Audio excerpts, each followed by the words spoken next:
ഉദ്ഘാടന ചടങ്ങാണ് ഇവിടെ നടക്കാൻ പോകുന്നത്. നമ്മുടെ വിശിഷ്ടാതിഥിയെ ഒരു യാതൊരു മുഖവരെയും ആവശ്യമില്ല. നമുക്ക് എല്ലാവർക്കും അറിയാവുന്ന പോലെ തന്നെ ലോകപ്രശസ്ത എഴുത്തുകാരനും നയതന്ത്രജ്ഞനും രാഷ്ട്രീയ പ്രവർത്തകനും നമ്മുടെ അനന്തപുരിയുടെ സ്വന്തം എംപിയുമായ ബഹുമാനപ്പെട്ട നമ്മുടെ ശശി തരൂർ MP നമ്മളോടൊപ്പം ഉദ്ഘാടനം ചെയ്യുന്നതിനായി ഒപ്പം വേദിയിലിരിക്കുന്ന മറ്റതിഥികളെയും ക്ഷണിച്ചു.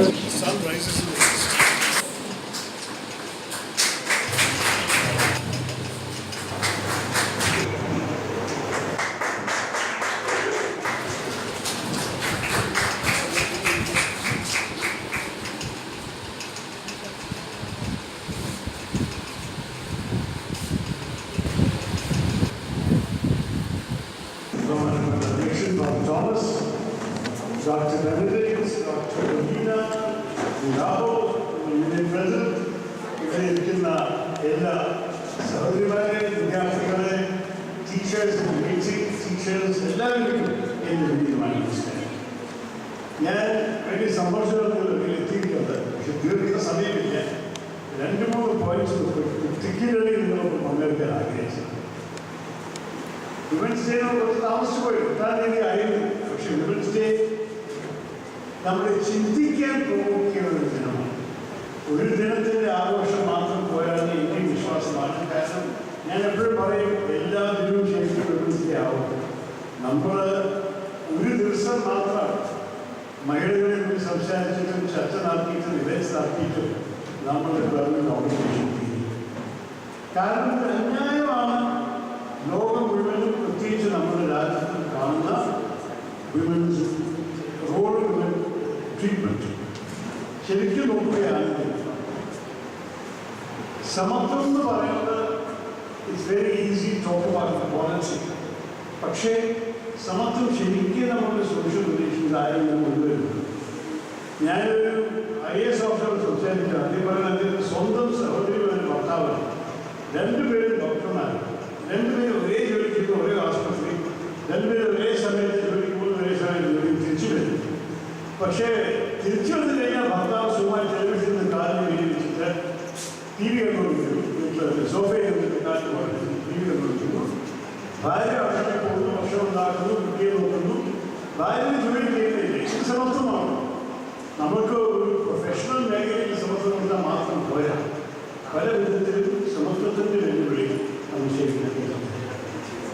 ഞാനൊരു കോളേജ് വിദ്യാലയം എൻ്റെ ഒരു സ്വന്തം എന്ന് പറയുന്നത് 4 വർഷം മുമ്പ് നമ്മുടെ കോളേജ് ഓഫ് എഞ്ചിനീയറിംഗ് ട്രിവാൻഡ്രത്ത് ചില പെൺകുട്ടികൾ ബ്രേക്ക് ദ കർവ് എന്ന് പറഞ്ഞ മൂവ്മെൻ്റ് ആയിരുന്നു. എന്തായാലും മൂവ്മെൻ്റ് ആയിരുന്നു.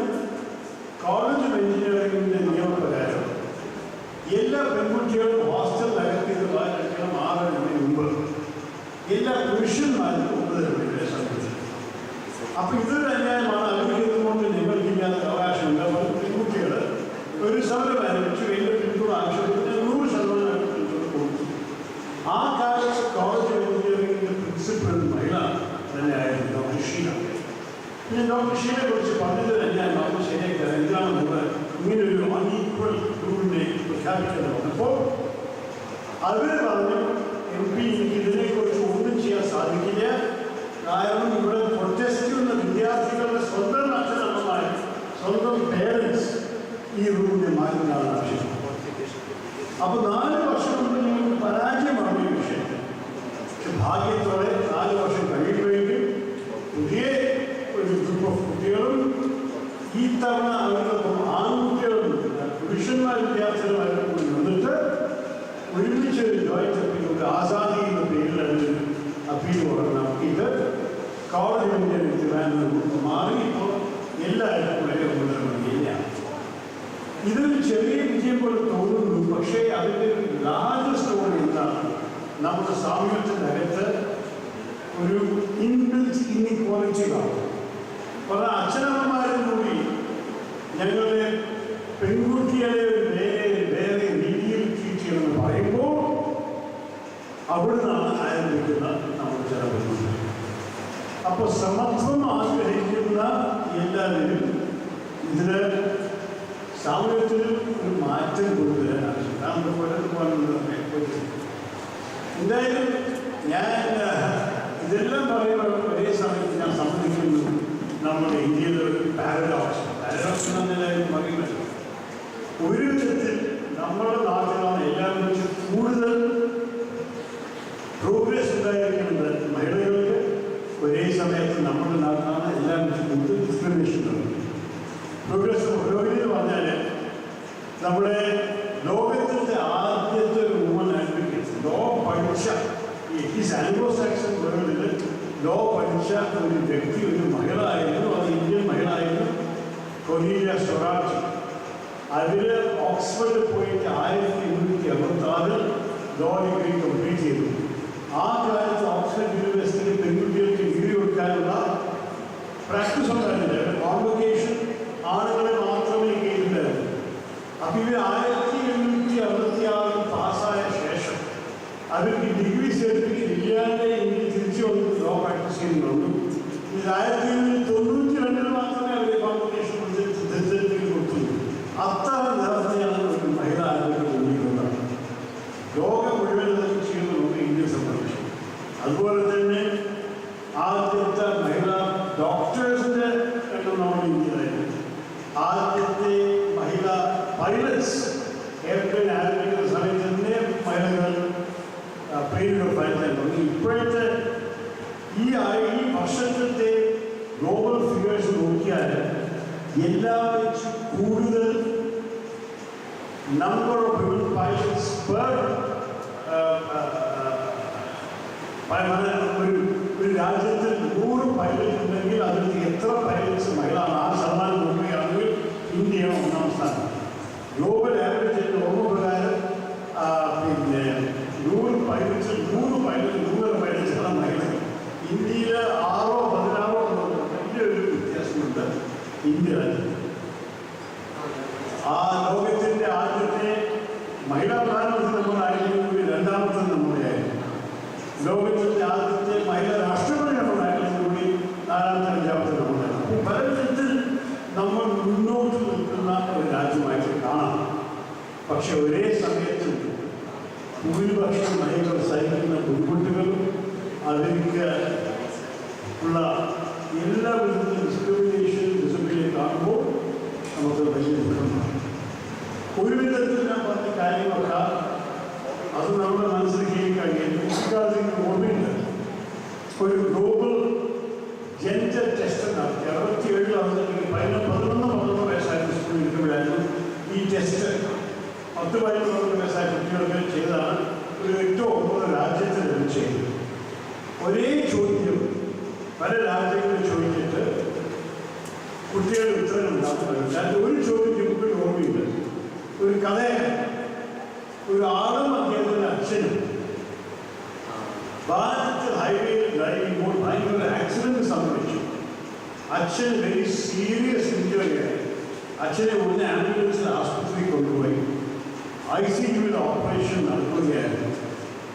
മകൻ ICUവിൽ വെളിയിൽ ഇരുന്നിട്ട് ഭയങ്കര ആശങ്കയും വേദനയും ഭയവും ഇരിക്കുമ്പോൾ ICUവിൻ്റെ ഭാഗത്ത് തുറന്നിട്ട് വളരെ കോട്ടുക സർജൻ വെളിയിൽ വന്നിട്ട് ഈ മകനെ പൊട്ടിപ്പിടിച്ച് പറഞ്ഞു, എൻ്റെ മകനെ ഇത് എങ്ങനെയായിരിക്കും നാം ചോദ്യം. നിങ്ങളെല്ലാവരും മനസ്സിലായില്ലേ എന്തൊരു ഉത്തരം? എന്താണ് ഉത്തരം? എങ്ങനെയാണ് സാധ്യതയായത്? ഈ വൈറ്റ് കോട്ടിൻ്റെ സർജൻ ഡോക്ടർ ഇയാളെ പൊട്ടിപ്പിടിച്ചത് എൻ്റെ മകനെ എങ്ങനെ പറഞ്ഞു? എന്തായിരുന്നു കാരണം? എങ്ങനെയായിരുന്നു? നിങ്ങൾക്ക് ഉത്തരവില്ല. വിശ്വാസം പറയും. ഞാൻ കഴിഞ്ഞ തവണ ഈ കഥ പറഞ്ഞപ്പോൾ എല്ലാവരും പറഞ്ഞിരുന്നു. അത് ഇംഗ്ലീഷ് പറഞ്ഞാൽ ഏറ്റവും സംശയം എൻ്റെ മലയാളം പ്രസംഗം കഥ മനസ്സിലായി. ആദ്യം ഒരാളും അദ്ദേഹത്തിൻ്റെ അച്ഛനും ഒരു വാഹനത്തിൽ പോവുകയാണ്. ഹൈവേയിൽ ഭയങ്കര വലിയ ആക്സിഡൻറ്റ് സീരിയസ് ആയിട്ട് അച്ഛനെ ആംബുലൻസിൽ ആശുപത്രിയിൽ കൊണ്ടുപോകുന്നു. ICUവിൽ അദ്ദേഹത്തിനെ ഓപ്പറേഷൻ ചെയ്യുകയാണ്. ജീവിതം രക്ഷിക്കാൻ മകൻ ICUവിൻ്റെ പുറത്ത് ഇരുന്നിട്ട് ഭയങ്കര ആശങ്കയും ഭയവും ഇരിക്കുമ്പോൾ ICUവിൻ്റെ ഭാഗം തുറന്നിട്ട് വൈറ്റ് കോട്ട് ഇട്ട സർജൻ പറഞ്ഞ ഡോക്ടർ പറയുന്നു. സർജൻ ICUവിൻ്റെ വെളിയിൽ വന്നിട്ട് ഈ മകനെ ഇയാളെ പൊട്ടിപ്പിടിച്ചിട്ട് പറയുന്നു, എൻ്റെ മകനെ ഇതെങ്ങനെയായിരിക്കും? സർജൻ അമ്മയാണ്. അത് 1967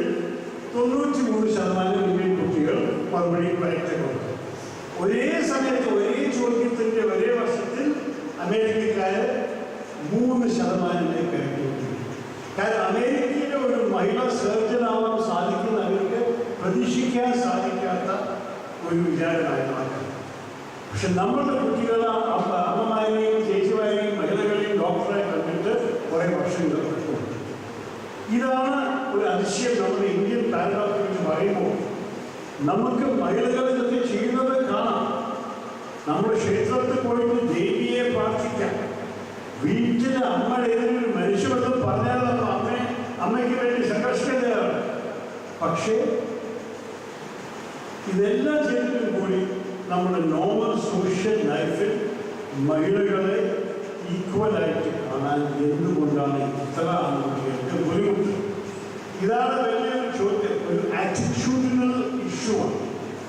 അപ്പോൾ കുട്ടികളെ നമ്മൾ ചെറുപ്പം മുതൽ തന്നെ, പുരുഷ കുട്ടികളെ ചെറുപ്പം മുതൽ തന്നെ നമ്മൾ പഠിപ്പിക്കണം എന്താണ് ഈ ജെൻഡർ ഡിഫറൻസിൻ്റെ കോംപ്ലിക്കേഷൻസ്. പലരും വീട്ടിനകത്ത് തന്നെ ഒരു ആൺകുട്ടിക്ക് ആദ്യം ആഹാരം കൊടുക്കുന്നതിൽ പെൺകുട്ടികൾ കൊടുക്കുന്നു. എല്ലാവിധത്തിലും ഫാമിലി എക്സ്പെക്ടേഷൻസ് ആൺകുട്ടികളുടെ തലകാലത്തിൽ പെൺകുട്ടികളായിരിക്കില്ല. എല്ലാ വിധത്തിലും ആൺകുട്ടിയെ സ്പോയിൽ ചെയ്യുമ്പോൾ പെൺകുട്ടിയെ ഒരു ബേർഡനായി കാണുന്നു. ഈ സോഷ്യൽ ആറ്റിറ്റ്യൂഡ്സ് നമ്മുടെ കുടുംബത്തിൽ തന്നെ മാറ്റണം. അതിനെ നമ്മൾ സ്കൂളിൽ റീഇൻഫോഴ്സ് ചെയ്യണം. അങ്ങനെ ശരിക്കും വിമൻസ് എംപവർമെന്റ് എന്ന് പറഞ്ഞ ഐഡിയയിൽ ഒരു യാഥാർത്ഥ്യം ഉണ്ടാവണം. അതുണ്ടാവണമെന്നുണ്ടെങ്കിൽ ഈ സോഷ്യൽ ചേഞ്ച് എൻ്റെ അഭിപ്രായത്തിൽ ചെറിയ ക്ലാസ്, 1ാം ക്ലാസ് മുതൽ തന്നെ ജെൻഡർ സെൻസിറ്റിവിറ്റി നമ്മളെല്ലാവരും പഠിപ്പിക്കണം. മഹിളകളുടെ അവകാശം നമ്മൾ മനസ്സിലാക്കി കൊടുക്കണം. പുരുഷന്മാർക്കുള്ള എല്ലാ അവകാശവും എല്ലാ ഉത്തരവാദിത്വവും പെണ്ണുങ്ങൾക്കും ഉണ്ടാവാം എന്ന് പറഞ്ഞു കൊടുക്കുന്നത് മാത്രമല്ല, പുരുഷന്മാർ ചെയ്യാൻ സാധിക്കാത്ത കാര്യം ഞാനിവിടെ കയറുമ്പോൾ അച്ഛൻ നന്നായിട്ട് പറയില്ലായിരുന്നു. പുരുഷന്മാർ ചെയ്യാൻ സാധിക്കാത്ത കാര്യങ്ങൾ മഹിളകൾക്ക് ചെയ്യാൻ സാധിക്കും. അതിനാണ് ശരിക്കും സുപ്പീരിയർ സ്പീച്ച്. പുരുഷൻ ചെയ്യുന്നതെല്ലാം മഹിളകൾക്ക് ചെയ്യാം. പക്ഷെ മഹിളകൾക്ക് ഗർഭമാവാനും പ്രസവിക്കാനും പിന്നെ ഉള്ള കഴിവ് ആണെങ്കിൽ പുരുഷന്മാർക്ക്. അപ്പോൾ എല്ലാ വിധത്തിലും ശരിക്കും ഇക്വാളിറ്റി എല്ലാം നമ്മൾ റെക്കഗ്നൈസ് ചെയ്യുന്നത്. വിമൻ സുപ്പീരിയോറിറ്റിയാണ് വേണ്ടത്. പക്ഷെ അതെത്താൻ കുറച്ചുകൂടി സമയം കാത്തിരിക്കാൻ വേണമെങ്കിൽ ഇക്വാളിറ്റിയെ പറ്റി നമ്മൾ ആദ്യം സംസാരിക്കും. ആ ഇക്വാളിറ്റി കിട്ടിയ ശേഷം പിന്നെ നമ്മൾ സർട്ടിഫിക്കറ്റ് നോക്കണം. ഒരു മേഖലയിൽ ഞാൻ സുപ്പീരിയോറിറ്റിൻ്റെ തെളിവ് വീണ്ടും കാണുന്നത് ഞാനൊരു 10 വർഷമായിട്ട് നിങ്ങൾ ജനപ്രതിനിധിയായിട്ട് ഓരോരോ convocation, college, high school, graduate school, post graduate schools ഒക്കെ ഞാൻ അവാർഡ് കൊടുക്കാനും പിന്നെ ഡിഗ്രി കൊടുക്കാനും ഗോൾഡ് മെഡൽ കൊടുക്കാൻ പോകുമ്പോൾ ഞാൻ കാണുന്നൊരു കാര്യം, ഇതിൽ എല്ലാ വർഷവും കൂടി വരുന്നൊരു കാര്യമാണത്. എത്ര പുരുഷൻ സ്റ്റുഡൻസ് ഉണ്ടെങ്കിലും പല ചില കോളേജിലൊക്കെ 2/3 മെയിൽ സ്റ്റുഡൻസും 1/3 ഫീമെയിൽ സ്റ്റുഡൻസും ആയിരിക്കും. പക്ഷേ 1ാം റാങ്ക് കിട്ടിയ വ്യക്തിക്ക് പ്രൈസ് കൊടുക്കുമ്പോഴോ യൂണിവേഴ്സിറ്റി ഗോൾഡ് മെഡൽ കൊടുക്കുമ്പോഴോ ഡീൻസ് ലിസ്റ്റിൻ്റെ പേരിൽ വായിക്കുമ്പോഴോ 90% മഹിളാ വിദ്യാർത്ഥികളാണ്. അത് കേരളത്തിൽ മാത്രമല്ല ദക്ഷിണ ഭാരതത്തിൽ മുഴുവൻ കാണുന്നൊരു കാര്യമാണത്. ഇതാണ് ശരിക്കും നമ്മുടെ രാജ്യത്ത് വരുന്നൊരു മാറ്റം. ഇത് പുരുഷന്മാരെ നോട്ടീസ് ചെയ്തിട്ട് അതിനെ കുറച്ചുകൂടി ശ്രമമെടുത്തിട്ടില്ലെങ്കിൽ അതിന് ഈ സൊസൈറ്റിക്ക് വിവേചനത്താണ്. പഠിക്കുന്നതും കഴിവ് കാണിക്കുന്നതും ബുദ്ധി ഉപയോഗിക്കുന്നതും ഡിസിപ്ലിനും കോൺസെൻട്രേഷനും എഫേർട്ടോടെ എല്ലാ കാര്യങ്ങളും ചെയ്ത വ്യക്തികൾ ഭൂരിപക്ഷം മഹിളകളാണ്. അതാണ് എൻ്റെ സ്വന്തം അനുഭവം. ഞാൻ പറയുന്നത്, ഞാൻ മെഡിക്കൽ കോളേജ് കമ്മ്യൂണിക്കേഷൻ ചെയ്തു, ഡെന്റൽ കോളേജ് ചെയ്തു, ആയുർവേദ കോളേജ് ചെയ്തു, രാജീവ് ഗാന്ധി ബയോടെക്നോളജി ഇൻസ്റ്റിറ്റ്യൂട്ട് ചെയ്തു, തിരുവനന്തപുരത്ത് സാറിന് മാത്രം പറയും. ഇവിടെ എല്ലാവരെയും പല ഹൈസ്കൂളിലും പ്രൈവറ്റ് കോളേജസിലും ഇതാണ് സംഭവം. അപ്പോൾ ഞാൻ നിങ്ങളോട് പറയട്ടെ, ഈ വിമൻസ് എംപവർമെന്റിനെ കുറിച്ച് സംസാരിക്കുന്നത് is merely a recognition of reality. മഹിളകൾക്ക് അതിൻ്റെ സ്വന്തം ശക്തി ഉപയോഗിക്കാൻ കൊടുക്കാതിരിക്കുന്നതാണ് സമൂഹത്തിൻ്റെ ഒരു കോളം. നമ്മൾ പുരുഷന്മാർ പ്രത്യേകിച്ചാണ് റൂൾസ് ഉണ്ടാക്കുന്നത്. അത് മഹിളകളെ താഴ്ത്തി വയ്ക്കാൻ വേണ്ടിയിട്ടാണ് നമ്മൾ കാര്യങ്ങൾ ചെയ്യുന്നത്. അതിന് വേണ്ടിയിട്ട് അതിൻ്റെ എതിരിൽ കുറച്ചുകൂടി ധൈര്യം കാണിച്ചിട്ട് മഹിളകൾക്ക് അതിൻ്റെ സ്ഥാനം നമ്മുടെ സമൂഹത്തിൽ കാണിച്ചു കൊടുക്കുന്നത് കൂടി പറഞ്ഞിട്ട് ഞാൻ ഈ ചടങ്ങിനെ, ഈ വിമൻസിൻ്റെ ആഘോഷത്തിനെ അവിചാരമായി ഉദ്ഘാടനം ചെയ്തു. നന്ദി, നമസ്കാരം. നന്ദി സാർ. ഫാദർ തോമസ് മുഖ്യമന്ത്രി ക്ഷണിച്ചുകൊള്ളുന്നു. പെട്ടെന്ന് നടത്താം. വിമൻസ് ഡേയുടെ ഭാഗമായിട്ട് നമ്മുടെ മാതൃ ഫിലോസഫിയുടെ കോളേജിലും Malankara social service society process കൂടെ ചേർന്ന ഇപ്രകാരം ഒരു പ്രോഗ്രാം ഇവിടെ നമ്മൾ നടത്തുകയായിരുന്നു. 2:30 മുതൽ നമ്മുടെ ഈ പ്രോഗ്രാം ഇവിടെ ആരംഭിച്ചു. ടീച്ചർ നമുക്ക് വേണ്ടി ക്ലാസ് എടുത്തു. ഇപ്പോൾ ഈ മീറ്റിംഗ് ഔദ്യോഗികമായിട്ട് ശ്രീ ശശി തരൂർ MP ഉദ്ഘാടനം ചെയ്തു. ഞങ്ങൾ വളരെ സന്തോഷം. മീറ്റിംഗ് നമുക്കറിയാം, ഇലക്ഷൻ പ്രഖ്യാപിച്ചു. തിരുവനന്തപുരത്തെ സ്ഥാനാർത്ഥി, ഒരു വിഭാഗത്തിലെ സ്ഥാനാർത്ഥിയായിട്ട് സാറ് നിൽക്കുന്നു. അപ്പോൾ അതിൻ്റെ തിരക്ക് തുടങ്ങിക്കാണും എന്ന് കരുതുകയാണ്. ഈ അവസരത്തിലും ഞങ്ങളുടെ ഈ കൂട്ടായ്മയിലേക്ക് കടന്നു വരുവാൻ കാണിച്ച നല്ല മനസ്സിന് ഫിലോസഫി ട്രെയിനിങ് കോളേജിൻ്റെയും മലങ്കര സോഷ്യൽ സർവീസ് സൊസൈറ്റിയുടെ പേരിലുള്ളതായ എല്ലാവിധമായ നന്ദി ഞാൻ ഈ അവസരത്തിൽ അറിയിക്കുകയാണ്. മത്തയോ ഫിലോസഫി കോളേജിൻ്റെ പ്രിൻസിപ്പളായിരിക്കുന്ന ഏറ്റവും സ്നേഹം ബെനഡിക്ട് സാറ് ഇങ്ങനെ ഒരു പ്രോഗ്രാം MSS നടത്തുവാനായിട്ട് ആഗ്രഹിക്കുന്നതെന്ന് അറിയിച്ചപ്പോൾ വളരെ സന്തോഷത്തോടെ ഇവിടെ നടത്താം എന്ന സാറ് അത് അംഗീകരിക്കുകയുണ്ടായി. ഏറ്റവും നല്ല രീതിയിൽ വേണ്ടതായ എല്ലാ ക്രമീകരണങ്ങളും ചെയ്തുകൊണ്ട് അതിൻ്റെ അറേഞ്ച്മെൻറ്റ്സ് എല്ലാം ഇവിടെ ഉള്ളതായ ടീച്ചേഴ്സിനെയും കുട്ടികളെയും ഒക്കെ ചെയ്യിപ്പിച്ചുകൊണ്ട് ഈ ചടങ്ങ് വളരെ മനോഹരമാക്കുവാനായിട്ട് സാർ പരിശ്രമിച്ചു. ഞങ്ങളെല്ലാവരുടെയും നമുക്ക് കൃത്യമായിട്ടുള്ള നന്ദി ബെനഡിക്ട് സാറിന് ഞാൻ അറിയിക്കുന്നു. പിന്നെന്ന് പറഞ്ഞാൽ കൈകാര്യം വെച്ചത് അച്ഛന് അതിൻ്റെ ആമുഖ സന്ദേശം നമുക്ക് നൽകണമെന്നായിരുന്നു മീറ്റിംഗിൽ നമ്മൾ വെച്ചിരുന്നത്. നമ്മുടെ മീറ്റിംഗ് നമ്മുടെ ടൈം നമ്മുടെ കൊണ്ടൊന്ന് മാറിയതുകൊണ്ട് അച്ഛൻ അത്യാവശ്യം അമ്മയെ തിരിച്ചു പോകേണ്ടതുകൊണ്ടും അച്ഛനെ തിരിച്ചു പോയി. അച്ഛൻ്റെ സാന്നിധ്യം നമ്മളോടൊപ്പം ഉണ്ടായിരുന്നു. നമ്മുടെ എല്ലാവരുടെയും നാമത്തിൽ ബഹുമാനപ്പെട്ട അച്ഛനോടുള്ളതായ നന്ദി ഞാൻ ഈ അവസരത്തിൽ അറിയിക്കുകയാണ്. ഏറ്റവും സ്നേഹം നിറഞ്ഞ നമ്മുടെ ഈ കോളേജിൻ്റെ യൂണിയൻ പ്രസിഡന്റ് നമ്മളോടൊപ്പം ആയിരിക്കുന്നു. പ്രത്യേകമായിട്ട്